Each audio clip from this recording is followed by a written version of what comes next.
सबसे पहले नजर डालते हैं अब तक की बुलेटिन की खबर है अहमदपुर शर्किया से। चहलम हजरत इमाम हुसैन अलैहिस्सलाम इमाम बारगाह सैयद सदा हुसैन कसरे रिजविया हुसैनिया पुराना बकरखाना में सैयद मुबीन शाह की ज़ेरे क़ियादत में मुनक़िद की गई, जिसमें नमाज मग़रिब अदा करने के बाद ज़ाकिरीन ने फ़लसफ़ा शहादत पर तकरीरें की। मुहर्रमुल हराम में नवासा रसूल 72 रफ़्क़ा के साथ जाम शहादत नोश की। इमाम हुसैन का बातिल के सामने डट जाना, इस्लाम का सरफ़ख्र से बुलंद करना इमाम बारगाह सैयद सदा हुसैन कसरे रिजविया हुसैनिया में चहलम बड़ी ही अकीदत व एहतराम के साथ मनाया गया। चहलम इमाम हुसैन के इस जलसे में मुकामी मातमी दोस्तों, देही इलाकों शहरियों ने कसीर तादाद में शिरकत की, जिनके लिए लंगर का अहतमाम भी किया गया।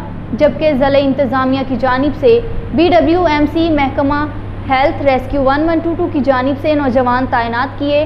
TMA और किए गए तमाम तर सिक्योरिटी के फुल प्रूफ इंतजामात की निगरानी security branch, special branch, Mohiuddin Gujjar SHO branch और मुकामी CTD ने की। मजलिस अज़ा व मातमदारी रात 12 बजे पुरअमन तौर पर इख्तिताम पज़ीर हुई।